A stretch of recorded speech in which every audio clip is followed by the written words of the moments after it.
infection de cette perte de CD4. Elle est en général transitoire, mais c'est quand même un critère pronostic, hein. Ceux qui baissent leur CD4 de façon importante, c'est pas de très bon pronostic.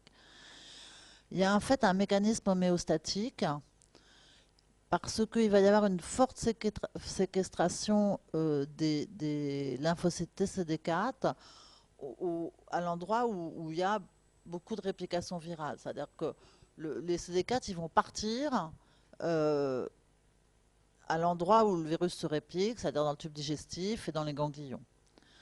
Euh, et c'est ce qu'on voit ici. Donc le premier mécanisme de lymphopénie transitoire, hein, dans le sang, c'est la redistribution. Et puis ensuite, ça va être partiellement contrôlé par les réponses immunes spécifiques qui vont être développées, hein, les réponses CD8. Et donc du coup, bah, ça va se rétablir à peu près, il y aura moins de réplication et les CD4 vont réapparaître en périphérie. Alors l'intestin, c'est vraiment un site majeur de réplication du VIH et de déplétion CD4, hein. Euh, En fait, dans les muqueuses intestinales, ce qu'on appelle le GALT, les muqueuses associées, les lymphoïdes associés aux muqueuses intestinales, il y a beaucoup de lymphocytes T, CD4, CCR5+, donc des cibles du VIH. Et donc, du coup, les CD4, ils sont déjà dans le tube digestif, ils vont y aller et ils vont très rapidement, vous voyez ici, quand on regarde un sujet normal et ses CD4 dans l'intestin et un sujet infecté par le VIH, vous voyez qu'il n'y a plus, là encore, les CD4, c'est le marquage en brun, vous voyez qu'il n'y en a plus ici, hein. Donc, dans les sous-populations lymphocytaires TCD4 que vous connaissez, TH1, TH2, TH17, Treg, c'est bon là? Oui? Vous connaissez toutes ces populations? Je vous entends pas. Oui. Donc, les TH1 et les TH17 sont des cibles préférentielles, on l'a vu, de l'infection VIH. Et les TH1, bah, ils sont très importants pour aider les CD8 à faire des réponses efficaces. Euh, et les TH17, ben, on va voir tout de suite qu'ils jouent un rôle important. Alors j'essaie de simplifier, même si c'est déjà compliqué. Les Treg, c'est aussi très important, mais on ne va pas en parler.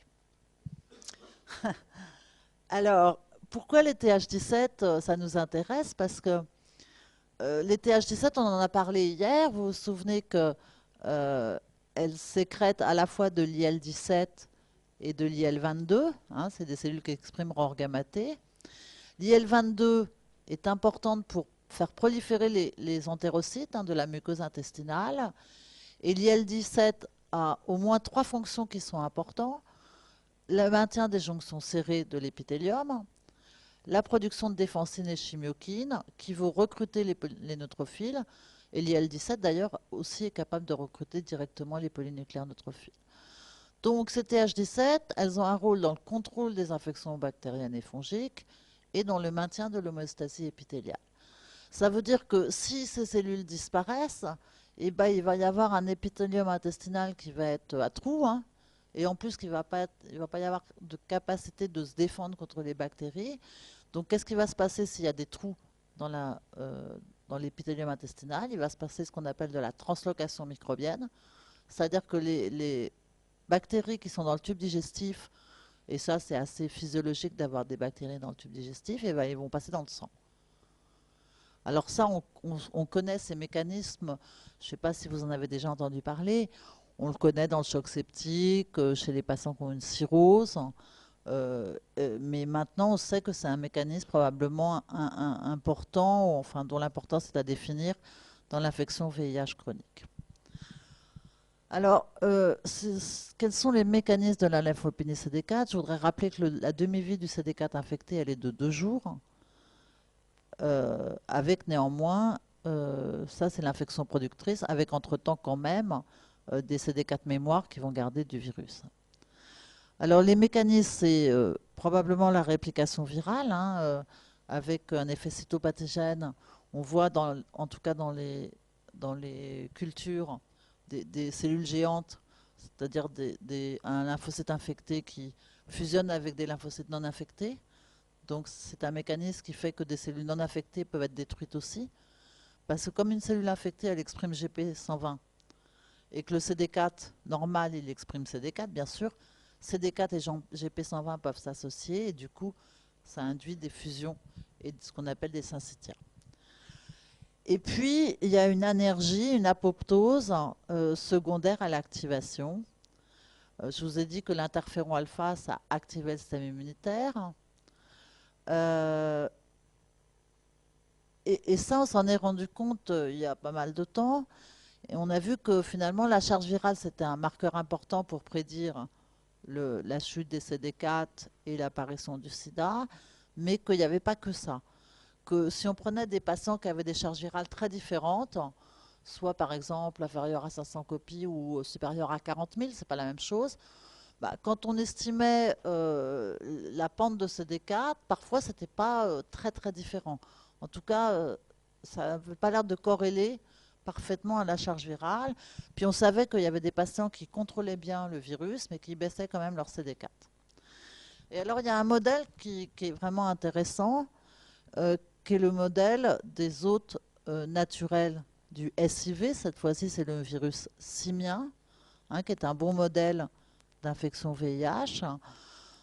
Donc il y a ici deux singes représentés, peu importe la GM et le SM, le sous mangabey, qui contrairement au singe qui fait une infection pathogène, qui est le macaque, vous voyez que dans les deux cas, il y a beaucoup de virus qui se répliquent. Ça, c'est la multiplication virale, donc un pic, il y a pareil. Quand on regarde les CD4, on s'aperçoit que dans le premier cas, dans le modèle non pathogène, l'hôte naturel, il reste normaux, alors que chez le macaque, hein, c'est le modèle humain, donc ça baisse. Donc les CD4, ils restent à peu près normaux. Dans le tube digestif, ils ont l'air de baisser quand même au départ, mais ils se restaurent très vite. Alors que là, dans le tube digestif, ils sont très bas et ils restent bas. Donc la déplétion CD4 dans le tube digestif, elle est très difficile, sauf si on traite très tôt, à restaurer. Alors finalement, quand on regarde la différence entre le singe qui fait la maladie et celui qui ne fait pas la maladie, en aigu, il y a de l'activation dans les deux cas, ça c'est normal, il y a du virus qui arrive, donc il y a une activation du système immunitaire. Dans l'hôte naturel, il n'y a pas d'activation chronique, contrairement au modèle pathogène. Il y a peu de déplétion des CD4 périphériques. Il y a une déplétion des CD4 muqueux, mais qui est surtout probablement plus transitoire. La muqueuse intestinale, elle est préservée et il n'y a pas de déplétion des TH17 dans la muqueuse. Et il n'y a pas de progression vers le sida. Donc on a l'impression, quand on regarde ces modèles, que l'activation joue vraiment un rôle important et peut-être que finalement la déplétion des CD4 muqueux et en particulier des TH17 est importante puisqu'elle est très différente dans le modèle pathogène et non pathogène. Alors qu'est-ce qui peut induire l'activation du système immunitaire? Ben, il y a plein de mécanismes, hein. Euh, Évidemment, certaines protéines du VIH peuvent directement activer les T. Le fait d'induire des réponses immunes, et on a vu qu'il y avait beaucoup de réponses immunes anti-VIH, même si c'est important parce que ça contrôle la réplication, bah, ça donne quand même de l'activation des lymphocytes T. Le fait que le virus induise une déplétion des CD4 et une perte des CD4 CCR5 muqueuses va finalement induire de l'activation parce que si les CD4 sont déplétés, bah, il va y avoir une réponse homéostatique, on va le revoir, et du coup les CD4 vont être activés parce qu'ils vont essayer bah, de maintenir l'homéostasie, c'est-à-dire maintenir le nombre de CD4. Le fait d'avoir une déplétion CD4, ça permet de réactiver d'autres virus, comme le cytomégalovirus par exemple, ou l'Epstein-Barr virus. On a vu que la perte de TH17 pouvait altérer l'intégrité de la barrière muqueuse intestinale et induire des phénomènes de translocation microbienne qui peuvent activer soit directement les T, soit via l'activation des monocytes. Donc vous voyez qu'il y a plein de mécanismes qui peuvent contribuer à l'activation chronique du système immunitaire dans l'infection VIH. Alors, le nombre de CD4 il diminue hein, dans la majorité des cas, plus ou moins rapidement, on l'a vu. Alors, qu'est-ce qui se passe? C'est que normalement, quand il n'y a pas d'infection, bah, il y a une petite destruction du CD4 et puis hein, une régénération, on va le voir, soit par la moelle osseuse, soit par l'expansion périphérique. À la phase initiale, vous avez plus de destruction, et puis le niveau il est à peu près maintenu parce que la production des CD4, quel que soit son mécanisme, elle augmente. Donc on arrive à finalement courir après, essayer de compenser la destruction des CD4, mais par contre à une phase tardive, bah, il y a de plus en plus de destruction de CD4 avec l'expansion de virus X4, comme on a vu, et donc un thymus qui commence à fatiguer terriblement et qui n'est pas capable de régénérer les CD4. Donc, on a vu comme mécanisme le mécanisme de réplication virale, l'énergie, l'apoptose secondaire à l'activation. Hein, une cellule activée meurt plus facilement. On a vu aussi que les CD8 spécifiques peuvent détruire les CD4 infectés. Et il y a aussi un défaut de régénération thymique, je vous l'ai dit à l'instant, à un stade avancé de l'infection. Donc, si on revoit ça, le virus, il se réplique, le VIH, dans les cellules CD4 mémoire. Ça induit la mort des mémoires. Donc, les mémoires, elles vont diminuer. Et puis, il y a une hyperactivation des CD4 mémoires qui peut, dans certains cas, faire qu'elles sont énergiques, elles ne peuvent plus proliférer, voire elles sont détruites. Et donc, du coup, pour essayer de compenser la perte des cellules mémoire, il va y avoir une conversion des cellules naïves en cellules mémoire pour essayer de compenser la perte des cellules mémoire. Hein, c'est ce qu'on voit représenté ici.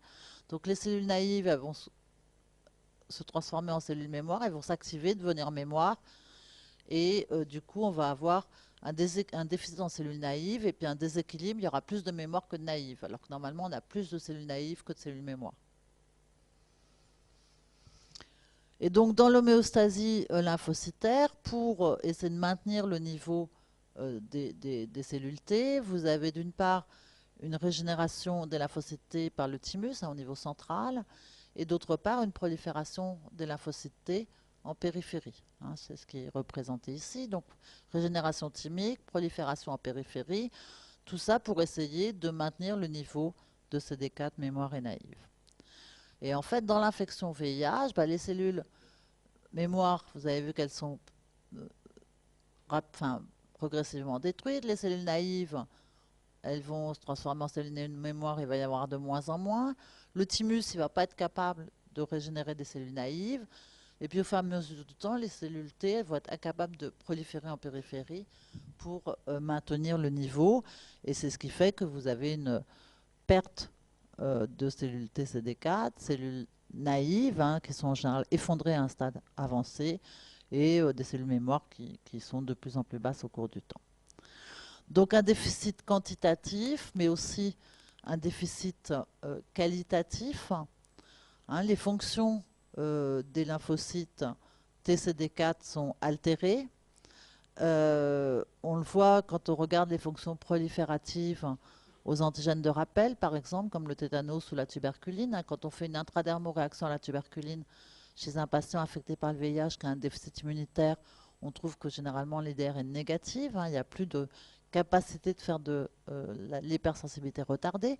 Ce qui fait d'ailleurs que les patients qui ont un sida font beaucoup plus d'infections mycobactériennes. Hein. La tuberculose a flambé dans les pays endémiques avec la co-infection VIH. Et puis, alors à un stade très avancé, même les mitogènes, les CD4, ils sont incapables de proliférer. Ils vont avoir un déficit progressif de production de cytokines. Hein. Au départ, le CD4, il est polyfonctionnel, il est capable de faire plein de cytokines. Et puis, au fur et à mesure du temps, bah, la production de cytokines va diminuer. En général, c'est l'interleukine 2 dont le déficit est le plus précoce. Il va y avoir une altération puis une perte des réponses spécifiques anti-VIH, que ce soit les réponses CD4 ou CD8, ce qui fait que bien entendu ça va impacter le contrôle virologique par l'hôte. Et puis il y a une altération de plein d'autres fonctions lymphocytaires. Je vais vous parler des lymphocytes T CD8, mais c'est le cas aussi pour les B, pour les NK, pour les dendritiques, qui ont aussi des anomalies fonctionnelles, dans lesquelles je ne vais pas rentrer en détail parce que sinon il me faudrait 3 heures. Alors, les CD8, normalement, ils sont polyfonctionnels. Ils doivent faire plein de cytokines, hein, exprimer CD107A, c'est ce qui exprime ce qui est exprimé à la surface et qui est un marqueur de l'activité cytotoxique. et puis doivent produire les cytokines qui sont indiquées là, l'interféron gamma, MIP1 bêta, l'IL2, le TNF. Et ça, après stimulation avec différentes protéines virales, sachant que les CD8, elles reconnaissent beaucoup GAG, qui est la protéine du corps du virus, hein, de l'intérieur du virus.